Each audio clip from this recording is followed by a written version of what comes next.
ഗുരുവായൂർ ക്ഷേത്രത്തിൻ്റെ ഐതിഹ്യം പറയാണ്. മഹാഭാരത യുദ്ധത്തിൽ കൗരവരെ നിശ്ശേഷം പരാജയപ്പെടുത്തി പാണ്ഡവർ വിജയിച്ചു. കൗരവ പടയെ ദുര്യോധനനടക്കം എല്ലാവരും വീരമൃത്യു വരിച്ചു. അങ്ങനെ രോഷാകുലരായ ഗാന്ധാരിയുടെ 101 മക്കളും മരിച്ചു. അതുകൊണ്ട് രോഷാകുലയായ ഗാന്ധാരി ഇതിനെല്ലാം കാരണക്കാരനായ ശ്രീകൃഷ്ണനെ ശപിച്ചു. നിന്റെ കുലം 36 വർഷങ്ങൾക്ക് ശേഷം നശിച്ചു പോട്ടെ എന്നാണ് ഗാന്ധാരി ശ്രീകൃഷ്ണഭഗവാനെ ശപിച്ചത്. അതുപ്രകാരം ബലരാമൻ ധ്യാനത്തിലായിരുന്ന ബലരാമൻ്റെ കാലിന് സർപ്പദംശമേൽക്കുകയും അതുപോലെ ശ്രീകൃഷ്ണൻ ധ്യാനത്തിലിരിക്കുന്ന സമയത്ത് തപസ്സരിക്കുന്ന സമയത്ത് ഒരു വേടൻ വന്ന് മൃഗമാണെന്ന് വിചാരിച്ച് അമ്പെയ്ത് ശ്രീകൃഷ്ണനെ വധിക്കുകയും ചെയ്തു. അങ്ങനെ ശ്രീകൃഷ്ണൻ്റെ യാദവകുലം തമ്മിൽ തല്ലി എല്ലാവരും മരിച്ചു. നശിച്ചു. യാദവകുലവും നശിച്ചു.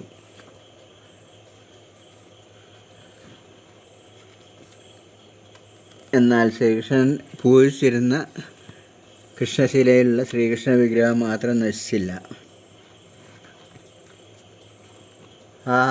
ആ വിഗ്രഹമാണ് ഗുരുവായൂരിൽ പ്രതിഷ്ഠിച്ചിരിക്കുന്നത്.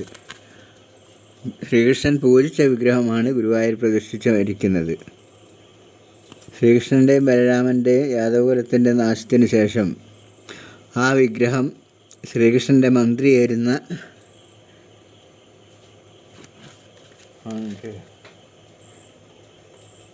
ശ്രീകൃഷ്ണൻ്റെ ബലരാമനായിരുന്ന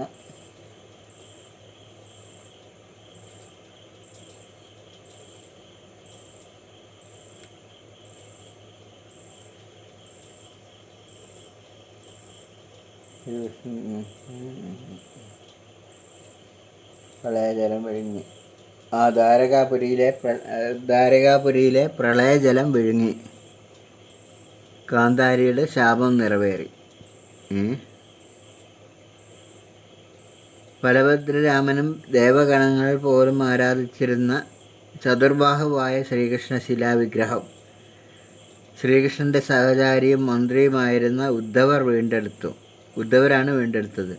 ശ്രീകൃഷ്ണൻ്റെ സഹചാരിയും മന്ത്രിയുമായ ഉദ്ധവർ വീണ്ടെടുത്തു. ആ ശിലാവിഗ്രഹമാണ് ബൃഹസ്പതിയുടെയും വായുദേവൻ്റെയും സഹായത്തോടെ ഭാർഗവ ക്ഷേത്രമെന്ന പുകൾപ്പെട്ട കേരളത്തിലെ ഗുരുവായൂരിൽ സ്ഥാപിക്കപ്പെട്ടത് എന്നാണ് ഐതിഹ്യം. ദേവഗുരുവും വായു ഭഗവാനും ചേർന്ന് ഉദ്ധവരുടെ സാന്നിധ്യത്തിൽ പ്രതിഷ്ഠിച്ചതിനാലാണ് ഗുരുപവനപുരം അഥവാ ഗുരുവായൂർ എന്ന നാമധേയം ഈ ക്ഷേത്രത്തിന് കൈവന്നത്.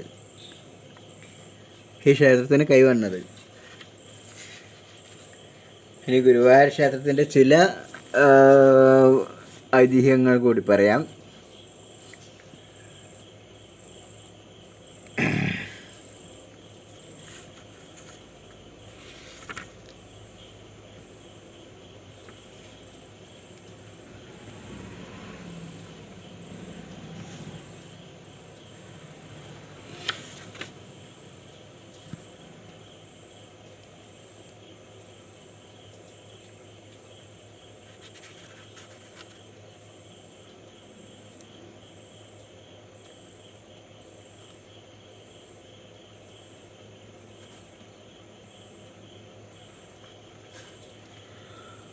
ഗുരുവായൂർ ഏകാദശി നാളിലാണ് ഗുരുവായൂർ ക്ഷേത്രപ്രതിഷ്ഠ നടന്നതെന്ന് ഒരു ഐതിഹ്യമുണ്ട്.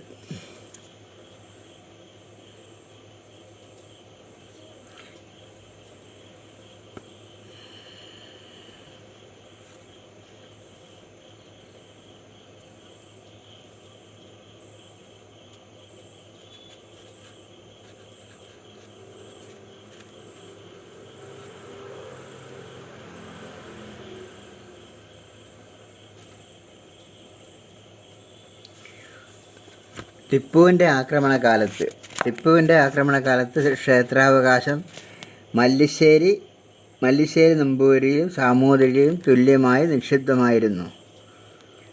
കിഴക്കേ നടയുടെ വടക്കായി മല്ലിശ്ശേരിയുടെ ഒരു മാളിക ഉണ്ടായിരുന്നത്. അതിപ്പോഴും ഇപ്പോഴും ഉള്ളതാണ്.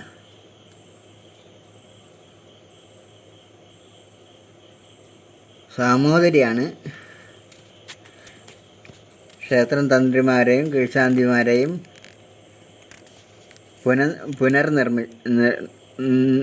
നിശ്ചയിച്ച് നിയമിച്ചത്. മല്ലിശ്ശേരി തന്ത്രിയായിരുന്നു. ആ മല്ലിശ്ശേരിയെ ഒഴിവാക്കിയിട്ടാണ്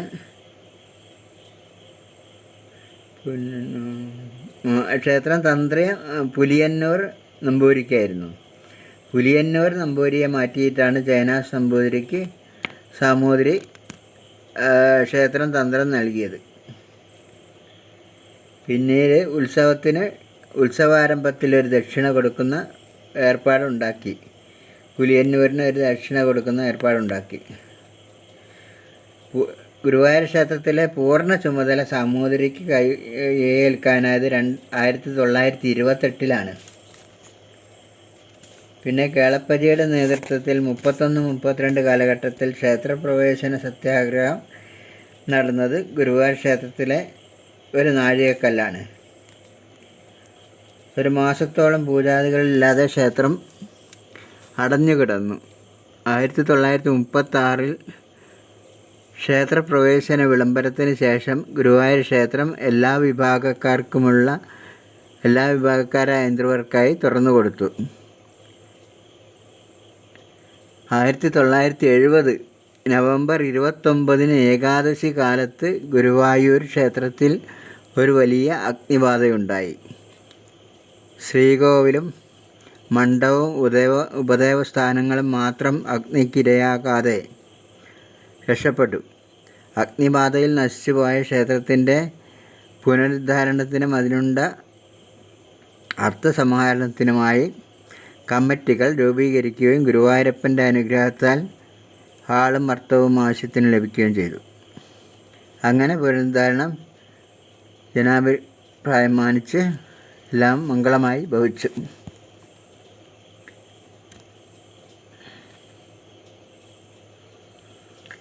കേരള സർക്കാർ നിയമിക്കുന്ന ഒരു കമ്മിറ്റിയാണ് ഇപ്പം ക്ഷേത്രഭരണം നടത്തുന്നത്. അതിൽ സാമൂതിരി, മല്ലിശ്ശേരി, തന്ത്രി എന്നീ സ്ഥിരാംഗങ്ങൾ, ക്ഷേത്ര ജീവനക്കാരുടെ ഒരു പ്രതിനിധിയെ ഒരാളും ഒഴികെ ബാക്കി 5 പേർ ഗവൺമെൻറ് നോമിനികളാണ്.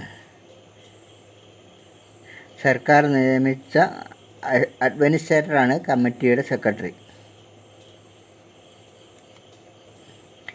ഗുരുവായൂർ ക്ഷേത്രത്തിലെ ഉപപ്രതിഷ്ഠകളായ ധർമ്മശാസ്താവും മായാദേവിയും ഇടത്തരികത്ത് കാവ് ഭഗവതി എന്ന പേരിൽ ദേവി കാർത്യായനിയും വിഘ്നേശ്വരനുമുണ്ട്.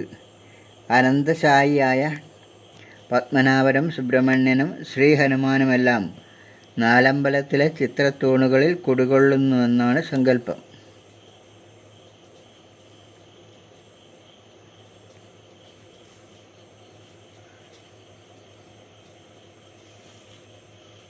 ഇതൊക്കെയാണ് ഗുരുവായൂർ ക്ഷേത്രത്തിനെ പറ്റിയിട്ടുള്ള ഐതിഹ്യങ്ങൾ.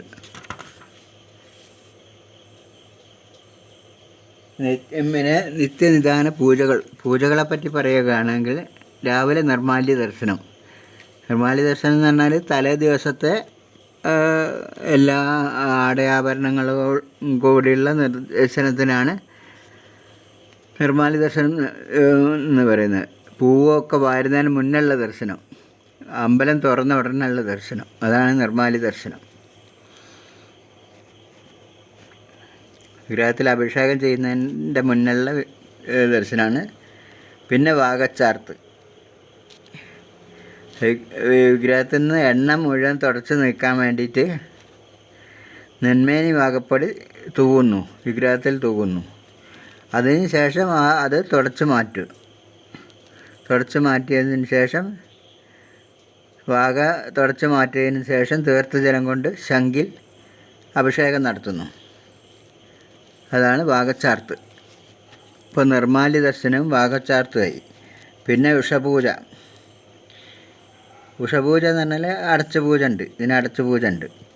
വെണ്ണ, കദളിപ്പഴം, വെള്ള നൈവേദ്യം, നെയ്പ്പായസം എന്നിവയാണ് ഉഷപൂജയുടെ നൈവേദ്യ വസ്തുക്കൾ.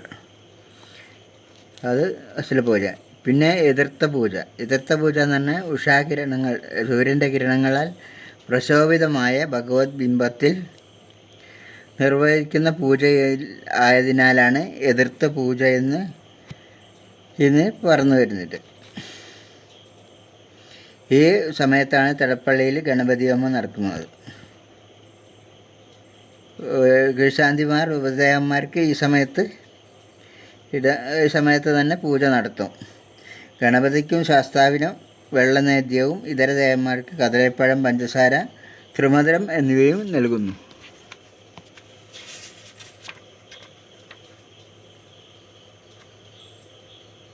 അത് കഴിഞ്ഞാലാണ് പ്രഭാത ശിവേലി. പ്രഭാത ശിവേലി എന്ന് പറഞ്ഞാൽ ദ്വാരകാപാലന്മാർക്കും ഭൂതഗണങ്ങൾക്കും അർഹമായ വിഹിതം ലഭിക്കുന്നെന്ന് ഉറപ്പാക്കാനുള്ള ഭഗവാന്റെ നേരിട്ടെഴുന്നള്ളത്തിൻ്റെ വേളയാണ് പ്രഭാത ശിവേലി.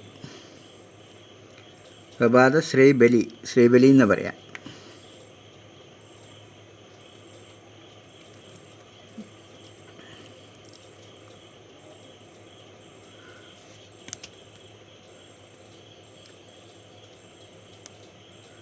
അവിസ്സുകൊണ്ട് നേദിക്കുകയോ ചെയ്യും. പിന്നെ നവകാഭിഷേകം. ഇളനീരും ഗോമൂത്രമൊക്കെ വളർത്തിയിരുന്ന നവകാഭിഷേകം. പിന്നെ അത് കഴിഞ്ഞാലാണ് പന്തീരടി പൂജ. പന്തീരടി പൂജ രാവിലെ ഏകദേശം 8-നും 9-നും ഇടയ്ക്കാണ് നടത്തുന്നത്. തന്ത്രി ഓദിക്കനാണ് പന്തീരടി പൂജ നടത്തുക. പിന്നെ ഉച്ചപൂജ.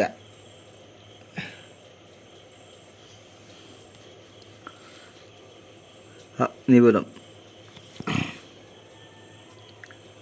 പിന്നെ സന്ധ്യയ്ക്ക് ദീപാരാധന. അത് കഴിഞ്ഞാൽ അത്താഴ പൂജ. ഇതൊക്കെയാണ് ഗുരുവായൂർ ക്ഷേത്രത്തിലെ പതിവ്.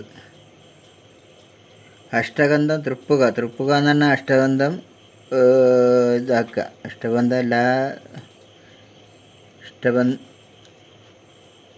അഷ്ടഗന്ധ ചൂർണം കൊണ്ട് തൃപ്പുക ഉണ്ടാക്കുക.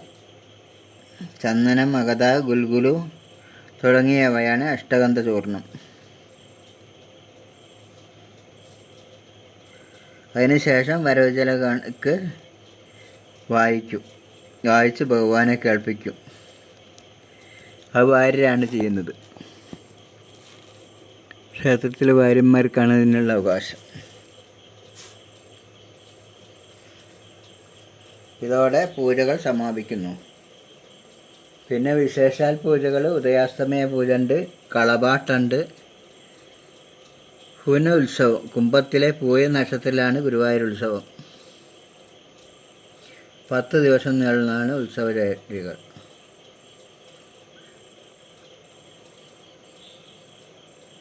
ഉത്സവത്തിന് പിന്നെ ആനയോട്ടമുണ്ട്, ആചാര്യവരണുണ്ട്, മുളയിടലുണ്ട്, ഒക്കെ ഉണ്ട് ഉത്സവത്തിന്. പള്ളിവേട്ടുണ്ട്, അവസാനം പള്ളിവേട്ട. പിന്നെ ആറാട്ട് ഒക്കെയാണ് ഗുരുവായൂരത്തെ ദിനചര്യകൾ. അതൊക്കെയാണ് ഗുരുവായൂർ ദിനചര്യകളൊക്കെയാണ്.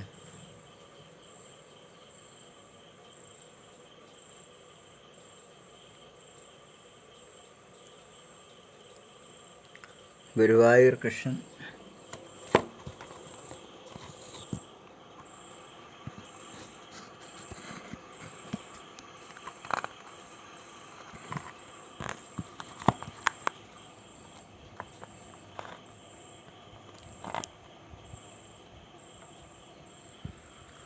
ഹരേ കൃഷ്ണ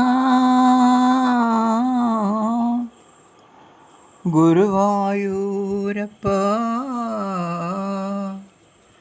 നിൻ ദ്വാരകവാടത്തിൽ ഞാൻ നിൽപ്പോ. ഹരേ കൃഷ്ണ. ദ്വാരപാലന്മാരടച്ചിട്ട ദക്ഷിണ ദ്വാരകവാടത്തിൽ താരത്തിൽ ഞാൻ നിൽപ്പൂ, താരൊളിപ്പൂമുഖം കാണാൻ കൊതിച്ചത്തം നിർവചിന്നന്തേ കേട്ടിരിപ്പൂ. ഹരേ കൃഷ്ണ.